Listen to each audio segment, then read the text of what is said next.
We've already spoken a little bit about how technology can prevent a lot of theft, which is of course a bit of an issue. Cash theft was being talked about. Technology plays a huge role in other areas also, really, to prevent the sort of shrinkages that we've seen in India, whether be it employee theft, whether be it shoplifting, whether be it loss in transit. Shrinkages have to be dealt with, and of course technology plays a huge role in it, and there are other ways and means to deal with shrinkages. That's what our next panel is going to talk about, how we can deal with these shrinkages, how we can put shrinkages to perhaps a minimum and not the 2 to 5% that we're talking about. We're just going to set up the stage, and in the meantime, could we have everybody seated so I can call the next set of panelists? Could we have everybody seated so that we can start the next session? Profitability through prevention, how to reduce shrinkages with the use of innovative technology. So the threat of technology, of course, continues into the next session. Ladies and gentlemen, can we all have a seat, and we'll take some of the questions offline outside so that we can start the next session. So how do we deal with shrinkages? How do we deal with shoplifting? Something interesting happened recently, and since we are on a spree of Delhi bashing, I come from Noida. Recently, Flipkart stopped delivery of high-value items to Noida, even apparently those which had been ordered by credit card, because there was theft, there was loss, and some of the goods were turned away. Can technology answer that question? Can technology identify some people and block them from ordering goods? Can technology prevent shoplifting? Let's try and find out some answers from people really who are in the know. Can I call upon on the stage Mr. Darpan Kapoor, MD of Capsons. Also on the stage, please, Deva Adya, Chief Retail Operations of Proma, Harish Kumar, MD of Neerus, Manohar Chatlani, MD of Soch, and Venkat, Chief Merchandising Officer of Spencer's Retail. Gentlemen, could we have all of you on stage? To moderate this session, we have Mr. Ramesh Jayaraman, VP Retail Asia Pacific of Tyco. Perfect. Listen, as I get started, I just want to basically start off by saying thanks to each of you on the panel out there for joining in. I think we had a good, fruitful session a little while ago, so I'm looking forward to a great discussion as we kind of continue some of the dialogue that we had before. I'm Ramesh Jayaraman, been with Tyco for about 12 years, leading this field, looking at the loss prevention and store prevention side. A lot of people ask the question of Tyco and retail, how does that kind of come together? And, we are kind of the world's largest pure fire and security pure play company. We're about $11 million in size. Basically cover all verticals across the board, whether it basically be fire protection, looking at commercial, government, residential, bulk of the Fortune 500. Right? The big part of our focus is global retailers that we basically work with, retailers within the countries out here, really a lot of local retailers, as we basically work with them on loss prevention and kind of what we bring to the table. Who we are. We're about a $1 billion business, specifically focused only on retail, the biggest, largest pure fire play vertical within the company. Many of us know the name Sensomatic, so that's one of our brands that we use for hardware. So as you walk out, you kind of see a lot of the Sensomatic systems. And as I had a chance to talk with the panel, we feel very, very blessed to have great partners who've been with us as they look at the expansion, basically work with us. We also do a lot of work around software, because as data comes out of these systems, when we look at mobility, how it kind of comes together, we actually have a software platform called TrueView, which actually integrates a lot of the data from the myriad of systems to kind of bring it into one single place as you look at effectiveness and performance within the store. We clearly have about 45 years of experience being in the space. 80% of the top 200 global retailers and really the best and biggest names in the country over here use with us as well. We're about 4,500 people dedicated specifically to retail, of which I'm blessed to have about 1,200 of those great team members within the region. And really, as we look at specific India, we've got about 150 people specific to retail just within this market as we look at localized solutions for the marketplace, as we look at some of the engineering work we do for the marketplace, and clearly from a customer delivery perspective as we kind of work through them. So I think a pretty nice presence. Today we basically cover about 25 plus cities within India. So as the retailers have expanded, we've had a pretty nice growth expanding with these retailers as we kind of go cover the marketplace. The other area is also, we look at source tagging. I think part of some of the pieces that we were kind of talking through was about people, how that efficiency works. And reality is, a lot of times you actually work at the point of manufacturing just to basically ensure that this stacks through the whole entire chain. And as we look at a manufacturing basis as well as assembly basis that we have within the region, they actually work together hand in hand to facilitate that for the retailer. So a pretty big business as we look at the overall chunk. Greater than 20% of the revenues do come out of this part of the world, and pretty nicely increasing as we look at our market and what we kind of do. What is shrink? I think, as we look at the data just across a myriad of sources, as we basically work with retailers, we obviously do it through surveys, actually go out to them and understand what it is. But it's a pretty big problem. When you look at it globally, close to 75% of shrink that takes place, which is quote-unquote called as theft, is a combination of shoplifting, which is done by external sources, maybe in combination with employees, and the second is really around what is called as internal theft. Where the employees are kind of doing sweethearting deals and kind of taking it out. There's clearly stuff around the supplier and vendors, some errors take place as we basically go through the supply chain, and really a lot around internal errors, which kind of become administrative errors as we kind of talk about it. These numbers, as we kind of come to an India perspective, it's interesting, shoplifting is a much higher, bigger thing. I think it's a question of reclassification between what shoplifting versus how employee theft goes. And I think as we were kind of speaking through the panel, it's a combination of both of those areas. Overall, as we see at the Indian market, I felt really good listening to some of the numbers that we had as we kind of spoke about how the panelists out here saw their shrink.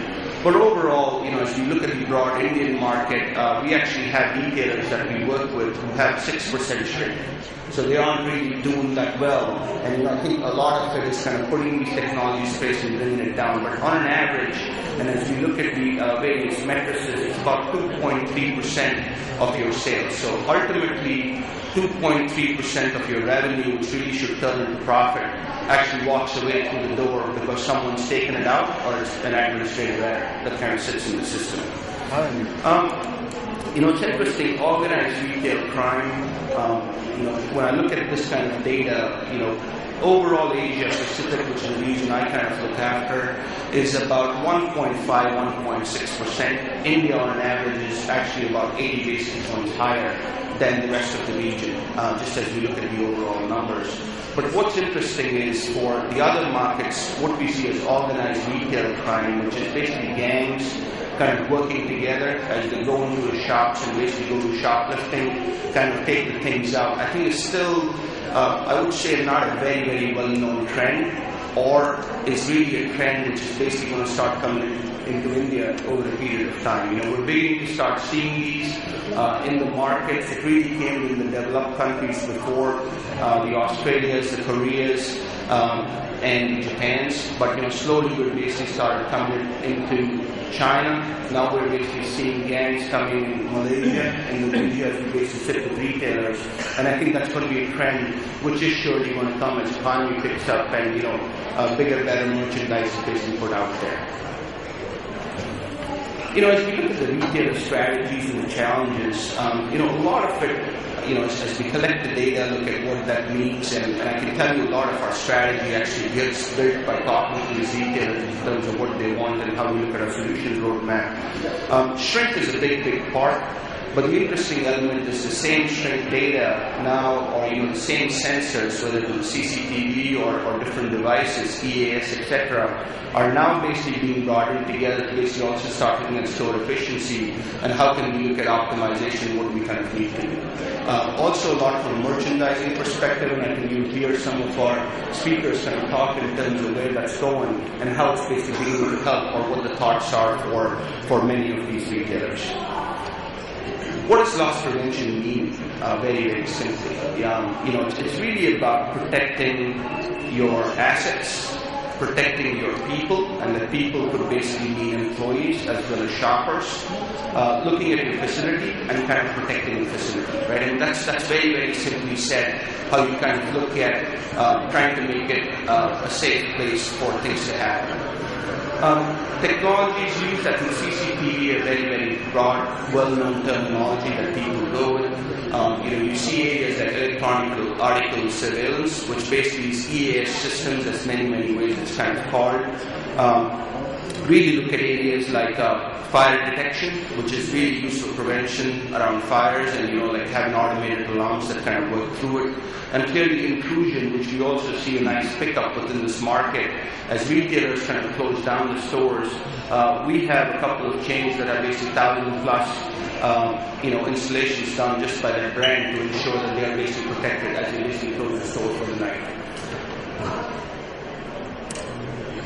Question as people really go look into some of the deep dives on the technologies, and as we kind of talk about where it's moving towards, a big question is EAS technology effective? And reality is, we basically work with a variety of retailers as we just go look at what that means from a store safety perspective, etc. But I think the key takeaway is you look at the acoustomagnetic technology, which is kind of patented, actually helps you prevent stuff. Even with certain elements of metal, you can actually do metal foil detection, things of that sort.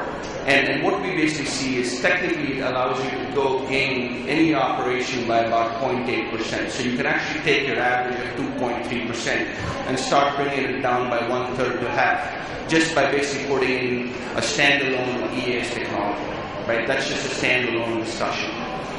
As we kind of get into the CCTV space, I think it's very, very well known. It kind of gives you that visibility around sales floor monitoring, whether it basically be around your POS exception handling, whether it be around your forensic investigations as you look at your risk areas, just to kind of name a few. But what's interesting is kind of the merger of these two coming in, where the efficiency and the effectiveness is kind of getting better. And that's clearly a trend we've seen in the other countries. It's a trend as I look at India, especially with progressive retailers, who are clearly beginning to see that merger happening in both the cases. Simply said, it's really about trying to tie back data that is basically available out of EAS that's traditionally come out, which was simply said, beep through the door, you basically figured out what it did. But as you basically take those signals out and start tying the video, you're actually getting much more smarter in terms of how you look at the overall business and how you kind of start integrating it. So clearly what started basically helping with is the trends around, the KPIs around the stores, clearly around the false alarm prevention. And as we look at video integrated with POS, and also with the EAS, you're actually able to see, something that was deactivated is actually walking through the door. Let me just put a little bit of focus, and I'll run through this pretty quickly. I think as I was walking in, one of the questions that came to me is RFID, and where is that kind of going, right? I mean, it's, I think, a big question everyone talks about where it is. And, I thought it would be valuable as we just look at how the maturity model of these things have taken place, right? And I'm just going to focus on EAS as a starting point.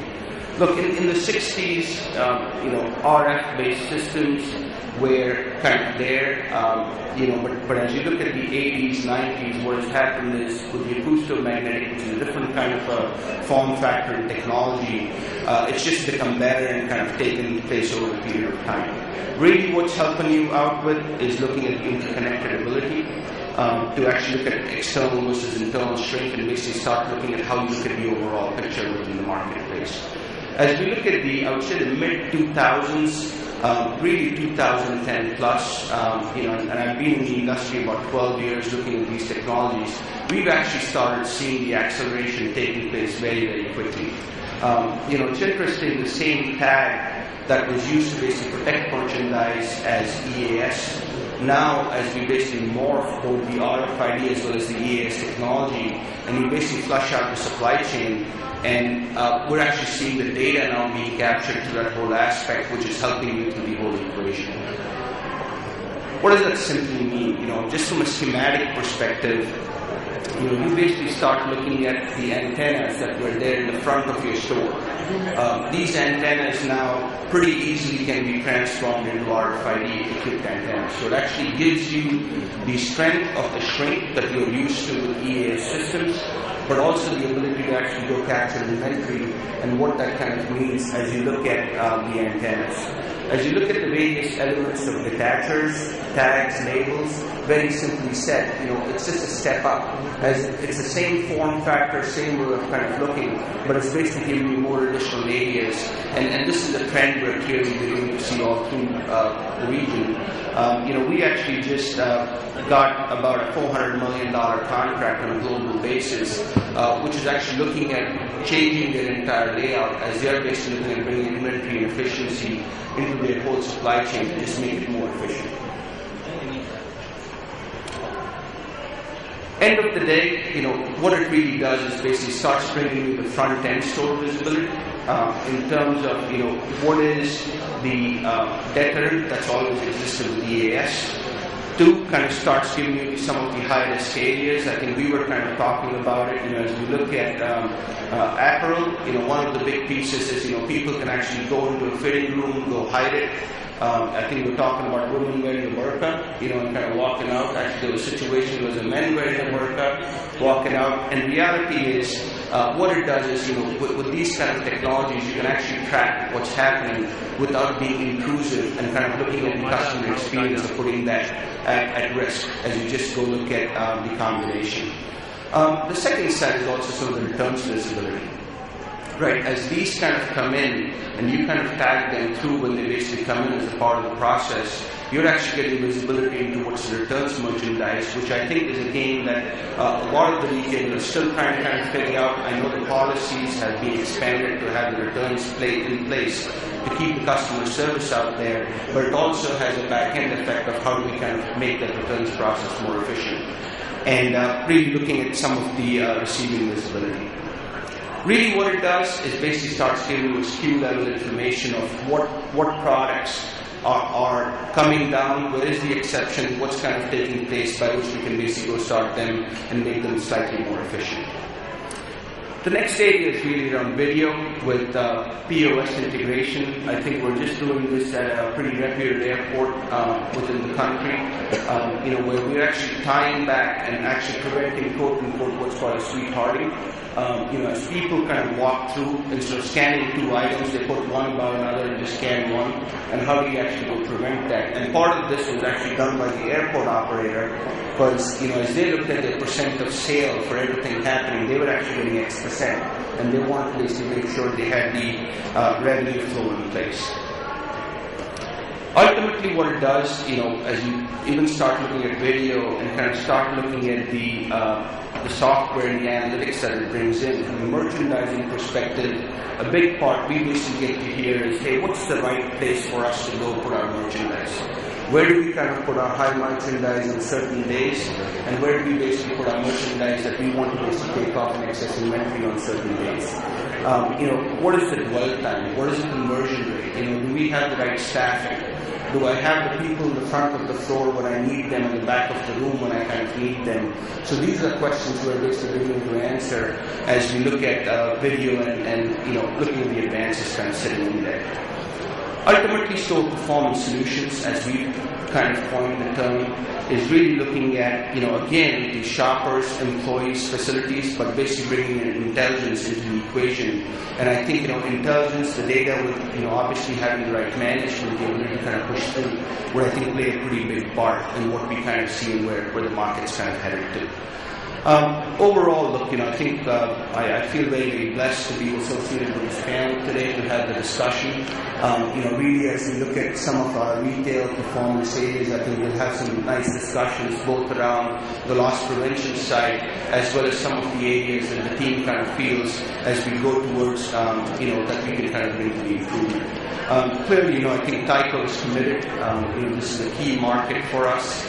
This is a key place where we invested in, and I think as we work with the retail community out here, I think we're very, very thankful for your support and working with us. So I appreciate your time. And we'll kind of move to the panel discussion.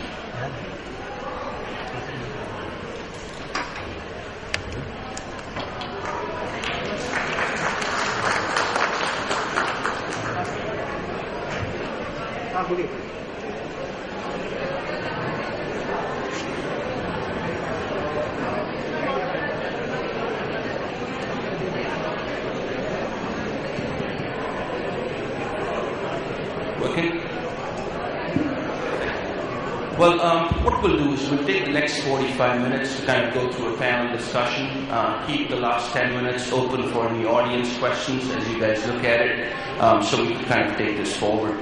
I think a key topic, and maybe I'll start with Mr. Harishji, is around, as you look at the apparel vertical, which is, what your company kind of looks into, what are the various challenges that you basically see from a loss prevention perspective and, just overall efficiency in operations that you guys are looking for?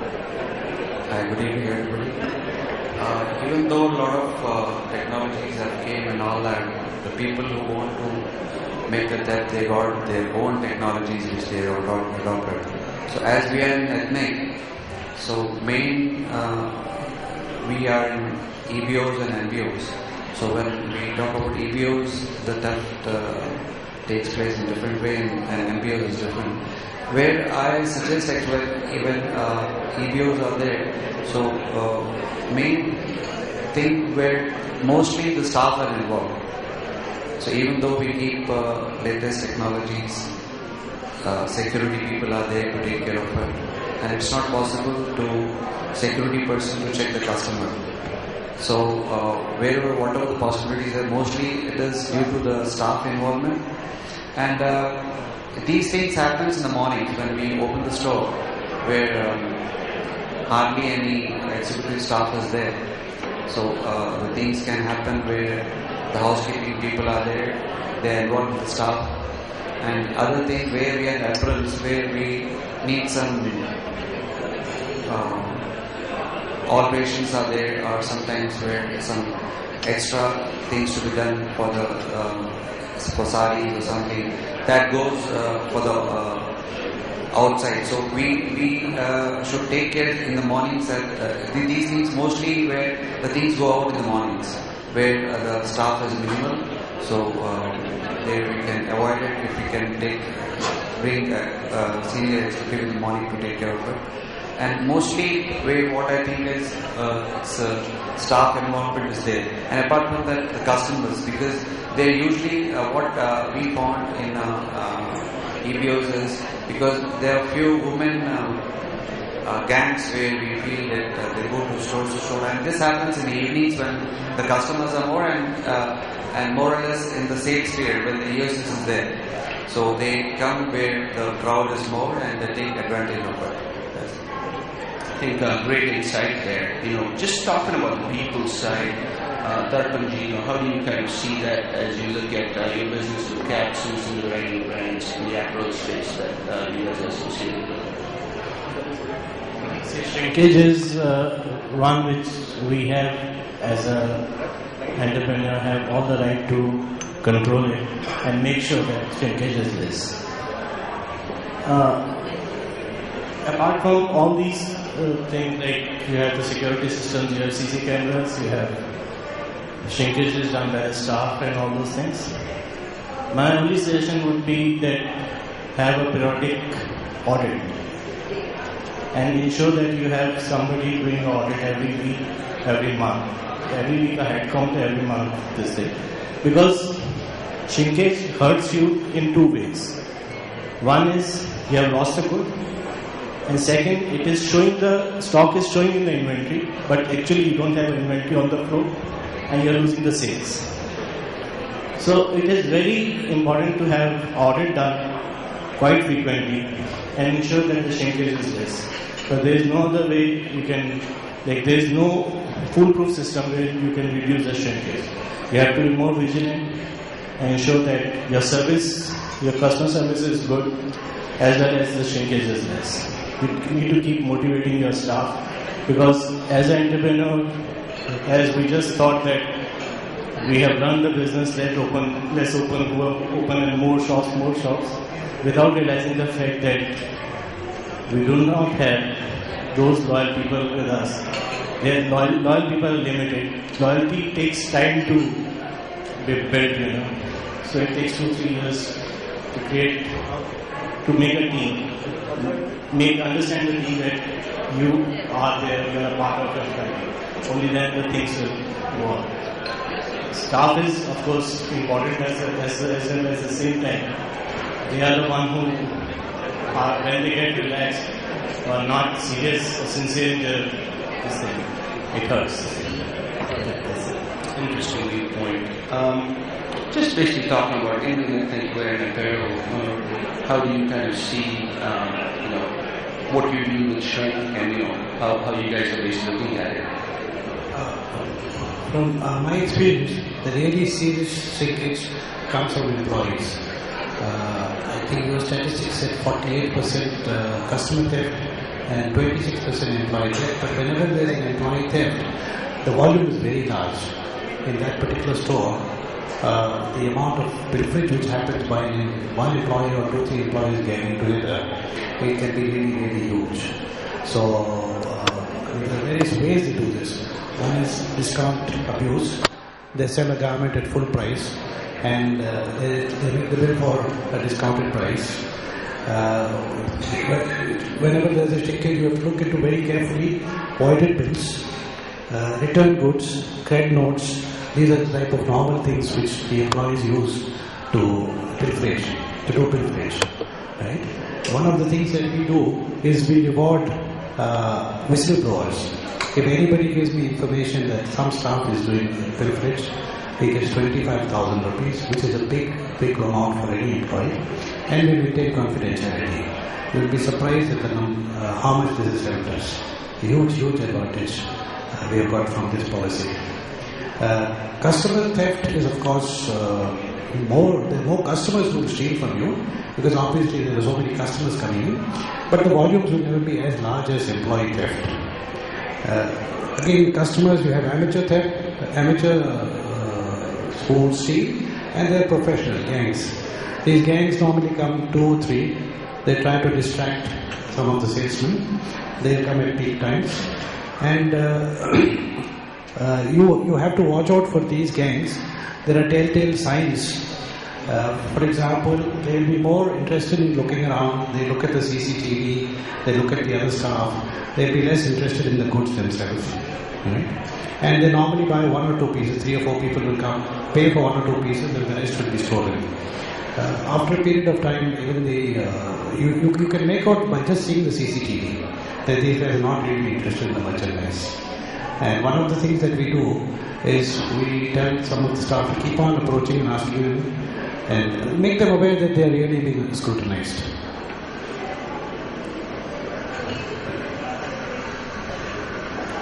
Of course, CCTV is a big deterrent, and the CCTV combined with the EAS, I think if you don't have these two in your store, your shrinkage is going to be maybe double or 3 times as much. A lot of these thieves will not enter a store where there's CCTV and EAS. Very interesting viewpoints. So I think what I hear from the apparel sector, clearly employee theft, a pretty big part of what you guys see. Maybe it's a combination of the employee working with the customer or the potential quote-unquote customer, and potentially, like gang stuff is slowly being kind of morphed in as you guys look at this side, is what I'm kind of hearing. I think kind of moving perspectives, from a chroma electronics perspective, what do you guys see? I know as you look at some of your merchandise, they are high value merchandises, so how do you guys see this? How do you guys look at loss prevention, especially in operations role that you kind of play? Good afternoon. So basically, to give the context, as you rightly said, we are in high value merchandise, so the risk is high, and we are in a chain of now almost 100 stores, so the width of operations is very high. Coupled with that, our philosophy that the customer should touch, feel and try every product, so everything is on display for the customer to try, really brings the challenge.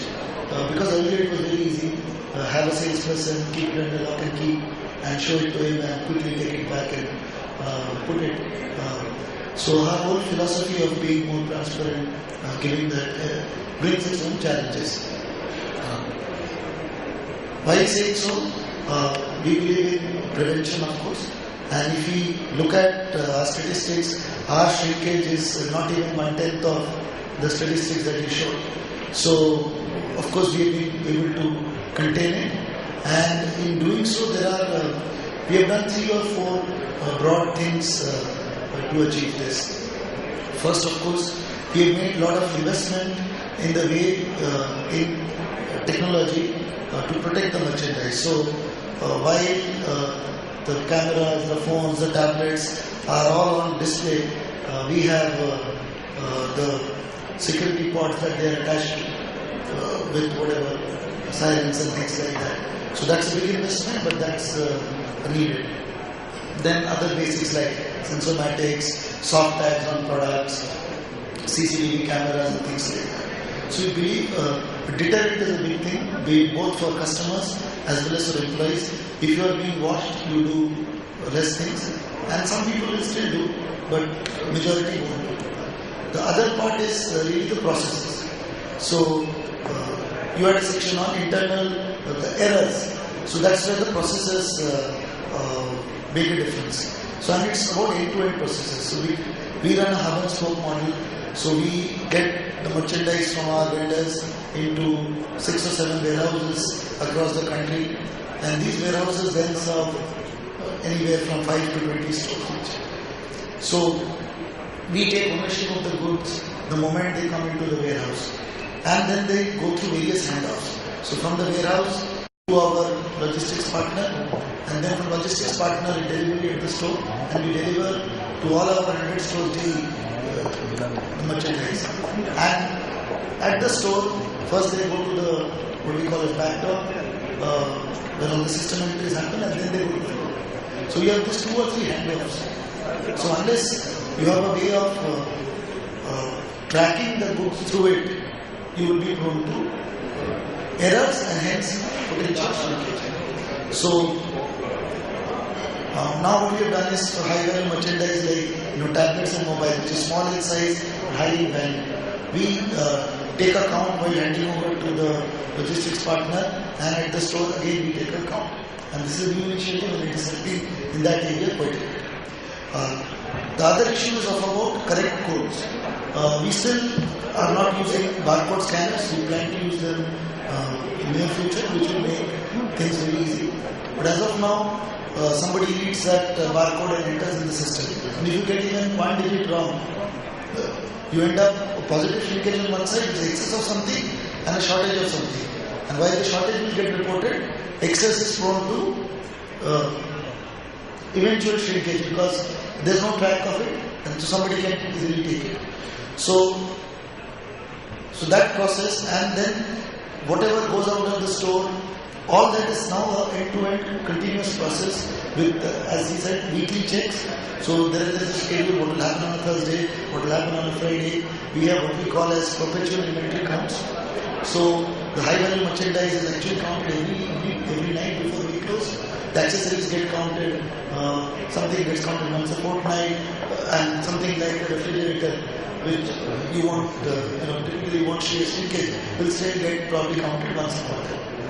So last quarter when we saw shrinkage in air conditioner, so I see how can that happen? So this happens because of the internal unit. Because in AC you realize there is an internal unit, in a split AC there is an external unit. If you don't have the codes matched, and by selling you only punch the part code, you could end up with that. The fourth thing is about the matrices. So how are we measured? And in continuation of the deterrent, the system that we have is that since employees can do shrinkage, and but the employees are the biggest tools that we have to prevent shrinkage, whatever technology you might have.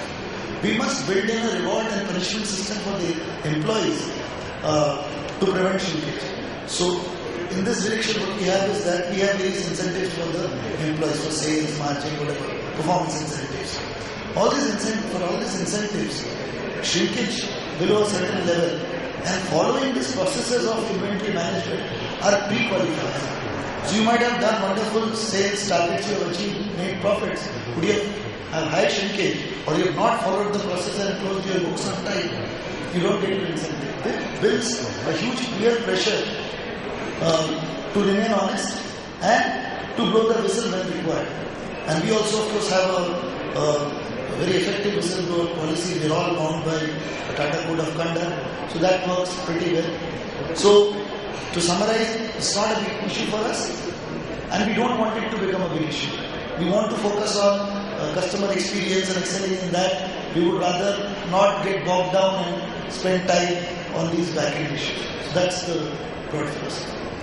So interesting feedback, right? So it looks like it's more around technology, process, metrics, and kind of making sure they kind of look in cohesion as we look at the entire gamut of what you guys look into.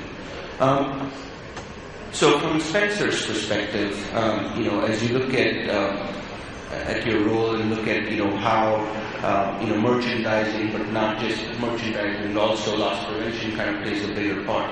How do you guys look at it? What do you do today? And I think more so from a hypermarket perspective, to be more exact in that sense. Yeah, Spencer's is largely a hypermarket business today, and that's really where we're growing our business. But saying there is shrinkage in retail is like saying the sun rises in the east. Shrinkage is always going to be there in retail as long as there's people who want to find a shortcut to making a few extra bucks. And that's just how people are. To some extent, there will always be those outliers. In the West, shrinkage actually can be as high, for retail chains can be as high as you mentioned, 6%. And a lot of big retail chains, they were about 4-5% in the early 2000s. And there came a point of time when they all said we had to pay a lot more attention to that in the process to be able to cut down the shrinkage. And they went through a process of evolution that has significantly reduced shrinkage using a lot of the tools that we mentioned earlier in the process. But if you look at shrinkage in India, the positive side is, for the most part, it's actually a much lower percentage of your sales than what you see in the West. And I think that we made a good start on already. However, there's two sides to protecting shrinkage. It can be a double-edged sword. If you are overprotective, you could always place all of your merchandise in a glass cage where a customer cannot access it, and therefore you minimize your shrinkage. But doing it that way obviously has an effect directly on your sales. So as a retailer, you can almost caught in a catch-22 situation. You want your customer to touch and feel the product so they can experience it, and actually be for them to be have an incentive to purchase the product. At the same time, you don't want it so easily accessible where somebody can just pocket, whether it's a headphone, it's a small flash drive on the electronic side that we have in our business, or if it's candy or confectionery, whether it's a Cadbury's bar. In the grocery business, which is also a big part of the hypermarket business, one of the biggest areas of shrinkage is on the confectionery side. Or it could be the shaving blades. Gillette shaving blades is a great item for somebody to just pocket and walk away with. So these are all items that are definitely drivers of sales.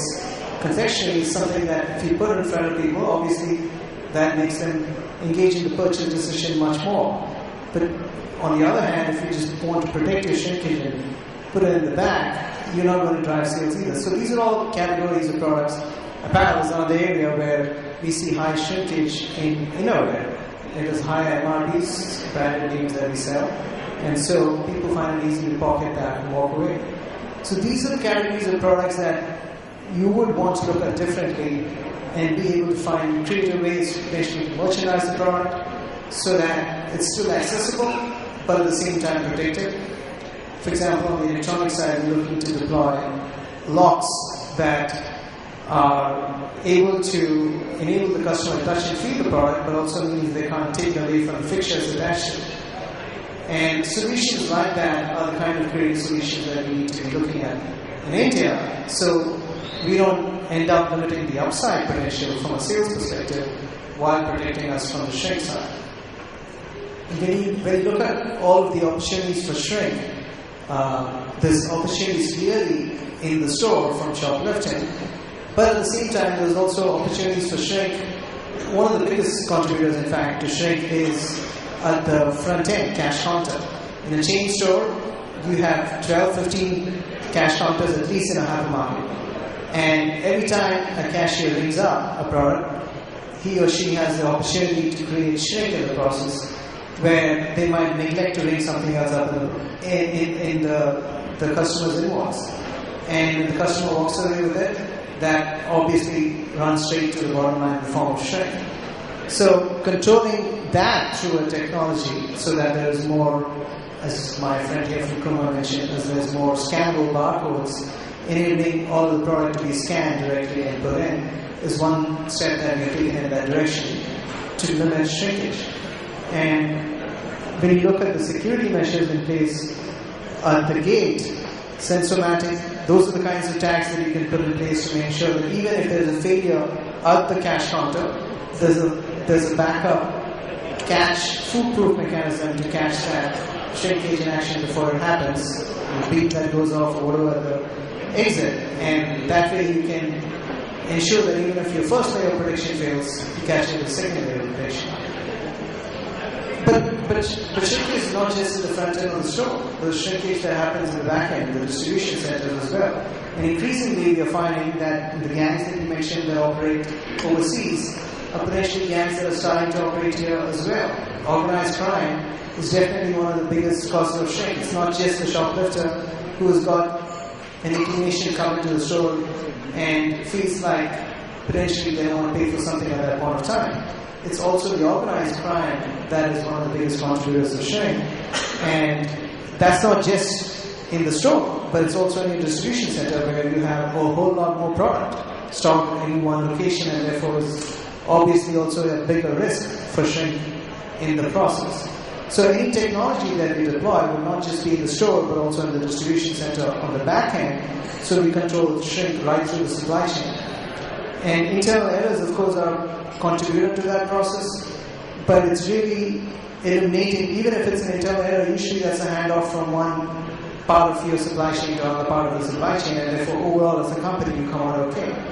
But it's where shrink happens when it leads to a leakage in the supply chain. That's a hit to your direct margins.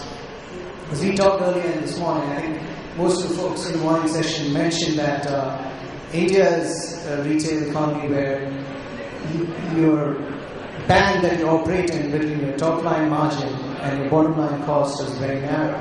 So every percentage, whether it's 0.1% of shrink or 0.2% of shrink, counts in being able to drive towards profitability. And that's why this is such a big element of what we look at in being able to minimize is making sure that our shrinkage is low. Even in a 1,000 crore business, that's a 1% shrinkage could be as high as 10 crore. You scale up to 2,000 crores, obviously that could double to 20 crores. So as we scale up, and which is how we want to be able to grow profitability in a retail chain, it's even more important to make sure your shrinkage doesn't scale up the same way. Otherwise, it's going to be a consistent drag on your profitability. So those are some of the concerns, and I think we are looking at how do we creatively minimize the shrinkage without limiting the top end growth as well. Because at the end of the day, we're in this business, retail, to sell product to consumers and not necessarily protect it from shoplifters. Obviously, we want to make sure that we do the second one too, but the first priority is always, number one is to make sure that you're selling merchandise. Great thoughts, thank you. Just I think I'm stepping gears, right? I mean, we kind of looked at what the challenges were today, what we kind of see. I think I just want to kind of go to the other side in terms of, what are the thoughts in our head as we look at improving not just the shrink aspect. I think there are a few best practices, I think as we kind of spoke before, but also as you look at it from, better sales, which means better merchandising, having more open items, having more visibility, having much of the right items in the shop floor at the right time. As we kind of shift gears, what are our thoughts as we just look at the next, competitive practices today, but also practices as we kind of move forward to pursuing efficiency within that total realm of the supply chain, from manufacturing to into the right customer experience. So I think as we just look at it, maybe I'll start with you, Manoharji, just in terms of metrics. I know as you kind of spoke about a few metrics, how you kind of measured it, how you kind of looked at, what in the little bit of movement kind of meant to you. What are the practices you guys today, and what are your thoughts in terms of as you kind of move forward to kind of keep that in control and also kind of build the efficiency in the system? When you have a very strong IT setup and your inventory system, POS, the back-end, the analytic is very strong, automatically you're able to detect and minimize your shrinkage. At the same time, you're able to refill faster, which is the name of the game today, particularly if you're dealing like we do with expensive items. I can't keep 3 pieces of each item in each store. So it's very, very important for me. As soon as the piece is sold out, I need to refill it as quickly as possible. So my goods in transit has to be tracked very, very carefully, because if there is a piece missing, we can't just say, okay, it must be in transit. Right? The GIT is something which we track very, very carefully. Our inventory system is very strong. Our shrinkage across all the stores is less than 0.2%. And I think this is below the industry average. In a retail industry where the net profit is anything from 4 to 8% of the top line, 0.5% shrinkage can mean 50% of the profit, and that's huge. And I think the inventory and POS system has to be very, very robust, otherwise there is no way you can reduce the shrinkage. Of course, the other thing that we do is do a global count, which helps a lot. As soon as there's anything going wrong, we're able to track it the same day. We do daily global count across our stores, and this is reported and action is taken immediately. Shrinkage is taken very, very seriously by us. And I think this is an attitude which all retailers have to cultivate. They can't say, okay, there must be something wrong in the system, maybe something is not entered, we look into it later. That type of attitude will lead to more and more shrinkage. Very interesting perspective. I think, Deva, you kind of basically spoken about some of the metrics, process, technology. Do you want to elaborate a little bit more around metrics, how you guys kind of look at it? I think we were talking about some of your compensation systems that were leveraged, that you're using. You want to give a little bit more flavor, maybe in depth for the knowledge of everyone else as to how you guys look at it and how the technology aspect plays into play over there as well. So, as I said, shrinkage and processes to prevent the shrinkage, both are now built in our compensation as well as reward systems.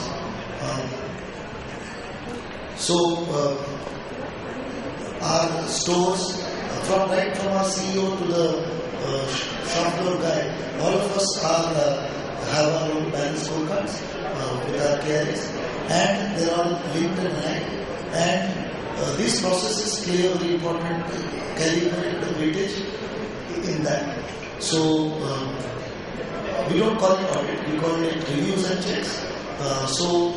We have monthly reviews, checks by the area manager who would have typically 6 to 8 stores, which would look at various processes, be it front-end process, cashiering process, back-end process, inventory-related process, and with inventory, of course, the cashiering aspect is, of course, the things of credit note, alternate tenders, negative voucher, all of that is there. So those checks are there. Over and above that, twice a year, independent internal body does those checks, and the scores of that are part of the balance scorecard, which affects your annual bonuses, it affects your growth in the company as well as your returns. So it is tied up in a way. And for the shop floor employees per se, as we said, they are on a monthly incentive basis for which shrinkage and following of inventory-related processes are pre-qualified. I just want to add one more aspect to this, which I missed earlier. We have spoken about deploying technology to protect the merchandise.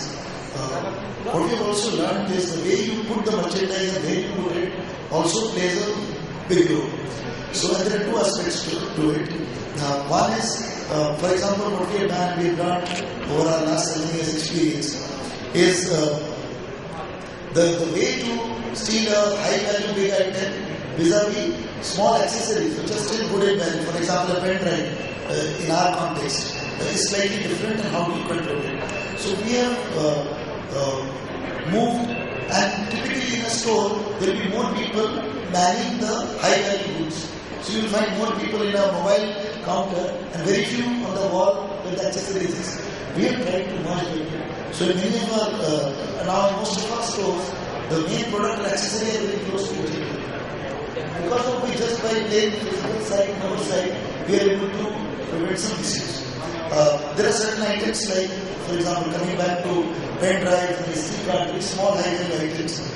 We now keep it only at the back of the cash, which in a sense is customer convenience. Plus, because the cashier is there, that is a deterrent. In our airport stores, we run 6 stores already, shortly opening 2 more. We are forced to, and airport stores are manned by very few people. So there we are forced to use some kind of Lego blocks, etc., where the customer can sit, touch and feel, but he may not be able to take out, somebody has to assist him. Those are kind of compulsion, we would rather not do it, but given the speed and flow of traffic, we do it. So the way we merchandise the store also has implications. Very interesting point. Harish, as we look at our people challenges, I know as you look at the people side, the staff side, I think we spoke about, a lot of it was internal driven. What are your thoughts as you look at, the foray of your expansion, of, how this kind of plays in play, as you hear the promos, as you talk about, where they're kind of going, how do you kind of see some of this could be leveraged as you move forward? And really from a people aspect, right? I mean, in your business, it's a very people-driven business and a lot of everywhere business. How do you kind of see that? I think business because we are trying the value is on a much higher side. Promo people that back end also plays a very major role, and the stuff comes from back end to the front end. It has to be taken care very much carefully from logistic to warehouse to the retail store, and again at the counter of the sales. So when the high-end values there, we see that it's counted by personally, and sometimes what happens when while replacing, suppose the refreshments are there, so what happens, a demand is there for the high-end value. So we take care especially that the high-end value thing, because if anything is needed, so we transfer from store to store too. So that has to be taken very much carefully. And what else you're asking about? I think that's a great answer. Yeah, I think that kind of answered some of the pieces we were looking for, and just looked at the next steps and where we kind of were going. Yeah. So very good.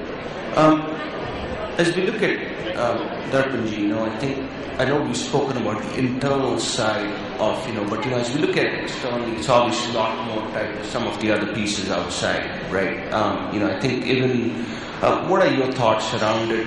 What else kind of needs to be in this ecosystem for it to be successful?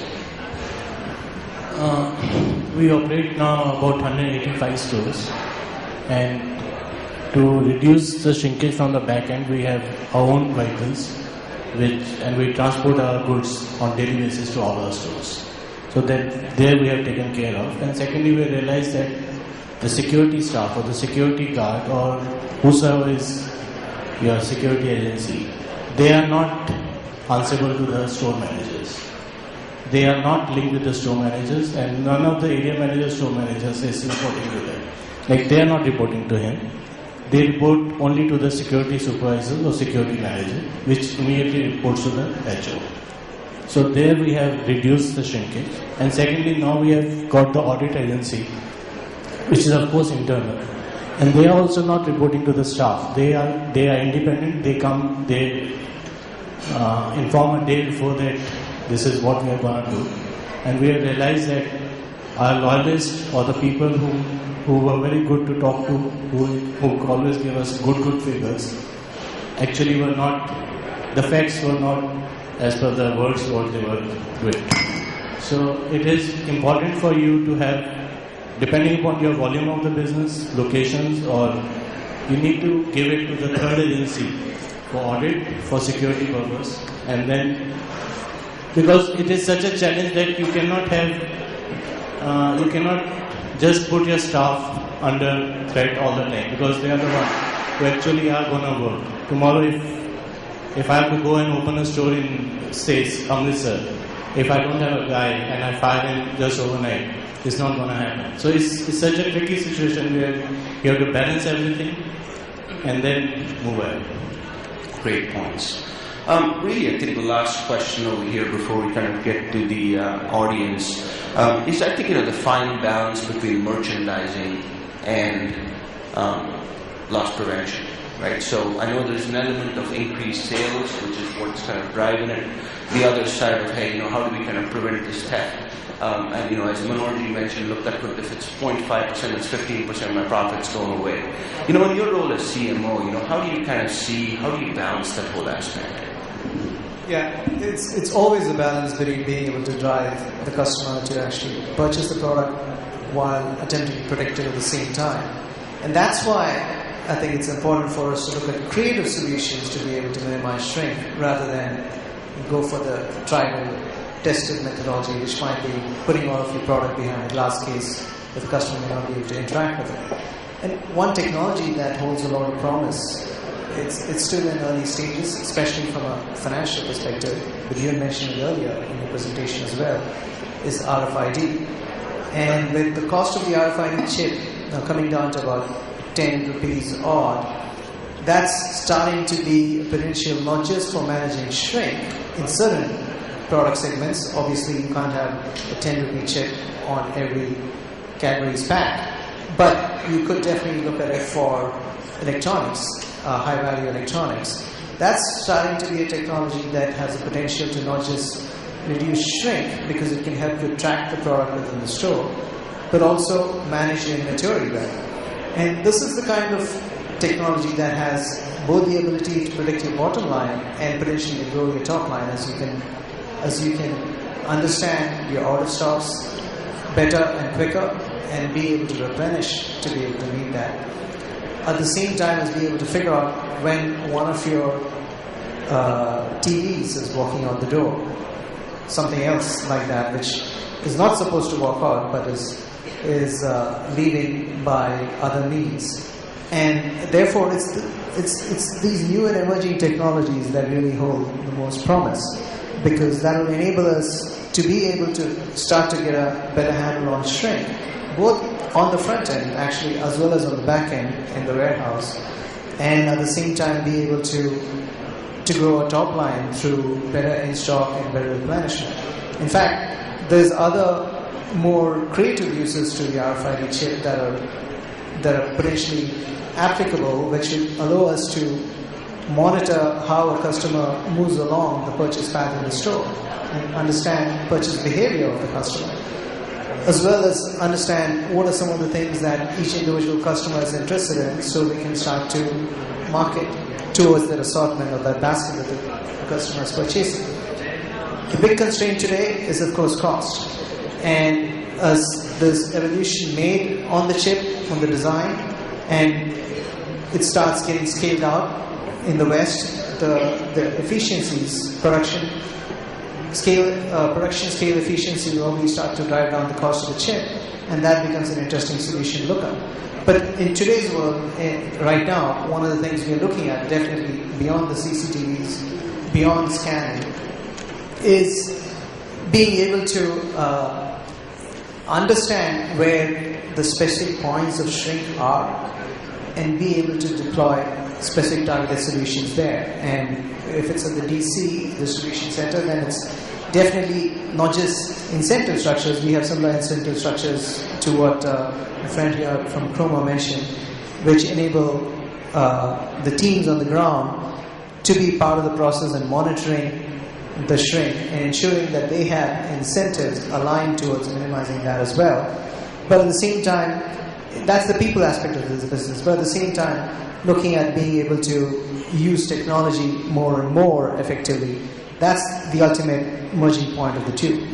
Make sure that you predict your bottom line, but at the same time, make sure that you have potential to grow your top line. At the end of the day, chain stores are always going to have a challenge with shrink, and that's just the nature of the beast. When there is no immediate family involved in the process, there's not necessarily that sense of ownership. But the objective here is to make sure that we have the process, the tools, and the technology to minimize that, so the impact of the bottom line is the lowest while you continue to grow the top line. Very nicely put together, gentlemen. I want to thank you guys for your absolute time. As we kind of, I just want to take a few questions out to the team out here, see as we can kind of pick those up. So any questions for the panelists over here? Since we're running out of time, just perhaps one or two questions. I'd like to pop in a quick one. A lot of talk about technology has happened. Any research to show which country, which culture is more susceptible, prone or open to shoplifting? Is it a country thing? Is it a cultural thing? Or it's across the world, it's absolutely uniform? Anyone? Well, shoplifting happens because of the human phenomenon of wanting, like I said earlier in the discussion, to wanting to make a quick buck quickly. And unfortunately, or fortunately, it's not restricted to culture. I used to work in the US before this, and we had very high rates of shrink there as well. And that's a global phenomenon. I think Ramesh can corroborate that from the data that Tyco has. So it's not a cultural thing. In fact, shrink here in India, if anything, is lower than what you see in the West. So in some ways, maybe it's a cultural thing on the positive side for us. But at the same time, it's at high enough levels for us to be able to worry about it, given the constraints we talked about this morning, which is the gap between the top line and the bottom line being so narrow. So it is still something you got to look at, but there's not necessarily cultural bias. Quick question or two, maximum. Completely running out of time. Any questions? All right. So we then wrap up this session. Thank you, gentlemen, for this very, very interesting session. We just have to do one more final session. So as we close this session, can I just quickly take you through what we have coming up next, as I thank the gentlemen here on stage. Very, very thanks, sir, for joining us.